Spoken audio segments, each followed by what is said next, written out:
Nah, dalam syariat Islam. Karena itulah kemudian di Quran puncaknya surah ke-3 ayat 19. Nah, Allah menerangkan dengan sangat tegas sekali, Inna dina indallahil Islam. Jadi kalau Anda ingin mencari ya yang paling mudah, yang paling logis, yang paling kuat argumentasinya, yang standar-standarnya dihadapkan, silahkan Anda bisa lihat dalam Islam. Dan itu pun tidak dipaksa. La ikraha fiddin, nggak dipaksa kok. Kalau ingin mencari, ingin belajar, silahkan. Justru saat seseorang muslim memaksa orang lain untuk meyakini misalnya ketuhanan Allah, dia maksa, dia berdosa. Indah sekali. Lakum dinukum waliyadin. Anda ambil konsekuensinya ketika kembali kepada Allah. Kita punya keyakinan, Anda punya keyakinan, silahkan dalam konteks kehidupan saling menghormati. Ketika ibadah masing-masing, nggak usah saling mengajak, nggak usah saling menempatkan bagian dari ibadahnya di tempat dia, ya, tapi tempatkan masing-masing saja. Nanti praktekkan itu dalam konteks muamalah. Setelah itu bawa pertanggungjawaban kembali kepada Allah. Yang dibawa apa? Ini keimanannya. Kalau ini dibawa hasilnya nanti value-nya disebut dengan pahala itu. Ya kan? Nah, tapi puncaknya ini dari iman. Jadi, konteks kehidupan dunia disusun oleh iman. Ya kan? Hidup pun pakai iman, wafat pun pakai iman. Nah, kembali ke akhirat pun, ini yang pertama kali dikonfirmasi keimanannya. Sama enggak saat turun dengan saat kembali kepada Allah itu? Sama enggak? Ya kan? Saat turun ke bumi, menjalani kehidupan, dengan saat kembali di yaumil akhir kepada Allah, sama enggak nih? Masih bawa imannya enggak? Makanya yang pertama kali dikonfirmasikan dari hasil pedoman tadi. Ya kan? Dan iman ini akan menuntun kita bisa berinteraksi dengan hudan, dengan Al-Quran. Kalau nggak ada iman, nggak bisa mengakses ini. Ya, kalau nggak ada iman, dan seburuk-buruknya yang tidak punya iman, seburuk-buruknya yang tidak punya iman adalah bertindak yang tidak baik terhadap Al-Quran. Ya, Anda tidak yakin, nggak ada masalah. Ya, orang Islam itu meyakini Quran dan tidak meyakini misalnya, ini kan standar dalam keyakinan, tidak meyakini kitab lain, ya, sebagai misalnya kitab wahyu misalnya, tapi pun dilarang. Untuk apa? Untuk menjelek-jelekan, untuk merendahkan, apalagi misalnya untuk mengotori. Taruhlah membakar, menginjak-injak, dan itu dilarang. Mencela aja nggak boleh kok. Ya, yang diperkenankan itu menerangkan, menjelaskan, silahkan berargumentasi dengan cara yang paling indah. Ya, maka iman itu yang bisa menuntun kita bisa interaksi dengan Al-Quran. Kalau nggak ada iman, nggak mungkin. Nah, lawan dari iman itu disebut dengan kufur namanya. Al-kufru. Perbuatannya disebut dengan kafar. Jamaknya disebut dengan kafaru. Kafaru. Oke? Misal, seorang beriman, yakin dengan Al-Quran, maka dia interaksikan dirinya dengan Quran sebagai pedoman kehidupan. Dia turunkan nih, saya misalnya usia sekian, saya sebagai anak, sebagai suami, sebagai ayah. Apa nih dari Al-Quran yang membimbing saya bersikap sebagai seorang anak? Orang tua saya ada yang masih hidup, ada yang telah meninggal. Apa yang saya lakukan sesuai dengan bimbingan Quran? Maka saya kerjakan karena iman saya nih. Oke, saya sebagai seorang suami, apa nih ayat-ayat tentang suami yang harus saya lakukan? Maka saya kerjakan sesuai dengan iman saya. Ya kan? Demikian seterusnya, saya kerja nih sebagai seorang guru. Apa nih tuntunan pengetahuan yang harus diajarkan? Bagaimana caranya? Seperti apa? Konteks pengetahuan sesuai dengan zamannya, kita bisa belajar dimanapun. Tapi value-nya kita ambil dari Quran. Bagaimana cara belajar yang benar? Ya kan? Bagaimana cara menempatkan ilmu secara baik, mengajar dengan etika, dan sebagainya. Nah, itu kita ketika praktekkan semua ini karena iman, dapat nilai di hadapan Allah. Dijamin saat di dunia, fala khaufun 'alaihim wa lahum yahzanun. Saat pulang dia mendapatkan lahum ajrun ghairu mamnun. Ya kan? Jadi saat di dunia, la khaufun 'alaihim wa lahum yahzanun. Saat pulang, lahum ajrun ghairu mamnun. Dia dapat nilai dia, yang nilai ini menjadi bekal, konversinya menjadi bekal untuk dibawa ke rahmat Allah, mendapatkan rahmat Allah untuk menempati surganya Allah Subhanahu wa ta'ala. Kan hukumnya berbeda antara dunia, alam kubur sampai akhirat. Mesti beda karena dimensinya kan tidak sama. Tapi yang dikonfirmasi awalnya keimanannya. Ini yang pertama yang harus kita pahami dulu. Nah, yang menutup dirinya, menutup cahaya imannya, mengcover, dia tutup kan imannya, dia memilih ya sudah, saya menutup diri saja dari itu. Ya, saya misalnya ada orang mengatakan misalnya ya, saya tidak beriman, kan? Dia tutup dirinya tuh, dia cover, ya, cover. Orang Inggris mengambil itu, kemudian mengatakan cover, menutup, sehingga tak tampak, tidak ada kelihatannya, ya kan?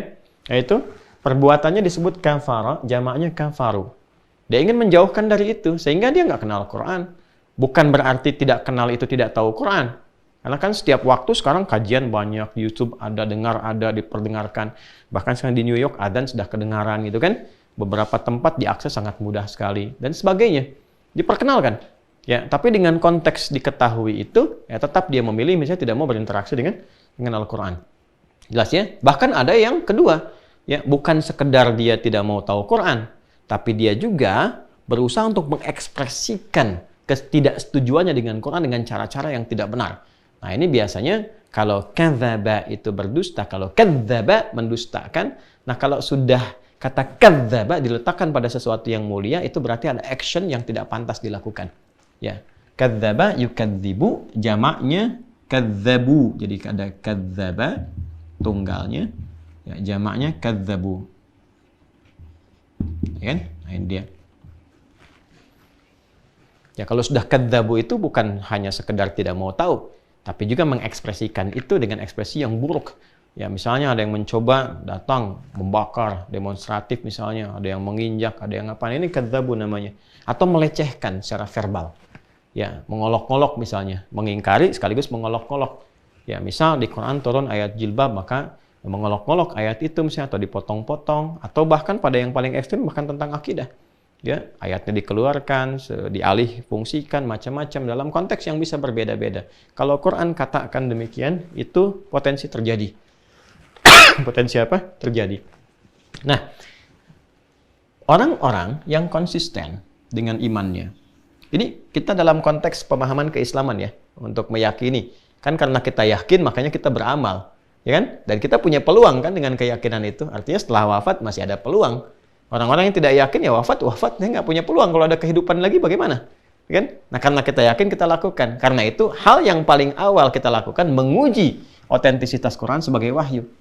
Setelah kita yakin kebenarannya, validitasnya, yakin ini wahyu dan sebagainya, maka kemudian dari keyakinan itu kita berinteraksi kan?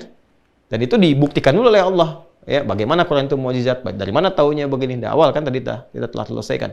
Ya, setelah paham ini semua, silakan lakukan. Nah, konsistensi ini yang kalau kita kerjakan, ini di dunia dapat apa saja? Diberikan. La khaufun alaihim walahum yahzanun. Ketenangan, kenyamanan, perubahan hidup dan sebagainya. Dan dahsyatnya terbukti dalam sejarah. Yang paling gampang tadi, kok bisa orang hidup jahiliyah?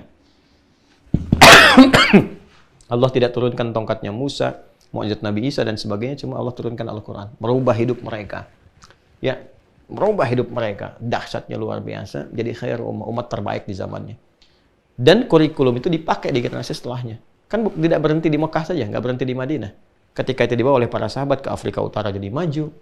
Ya, ke Andalusia jadi maju, punya peradaban setiap tempat, termasuk ketika dibawa ke Nusantara berkembang lebih maju. Ya, lebih maju luar biasa dan kedamaian, ketentraman dan sebagainya. Ya, jadi ketika nilai-nilai keislaman itu dengan spirit dari Al-Quran dibawa, itu dahsyatnya luar biasa. Ya, dan itu memberikan sebuah nilai tidak merusak sistem yang ada. Ya, berkembang, diberikan nilai lebih berperadaban, lebih baik dan sebagainya. Ini konteksnya. Ini dunianya. Ini dibuktikan oleh sejarah. Jadi dahsyatnya di Islam itu kitabnya ada, sosoknya bisa dilacak ada, nabinya ada, kuburannya ada, orang-orang yang pernah berinteraksi dengan beliau ada.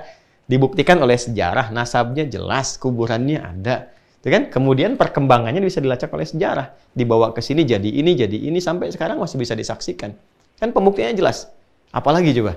Ya, jadi semua hal yang terkait dengan hidup, pembuktiannya ada. Tinggal keyakinannya itu ada apa enggak.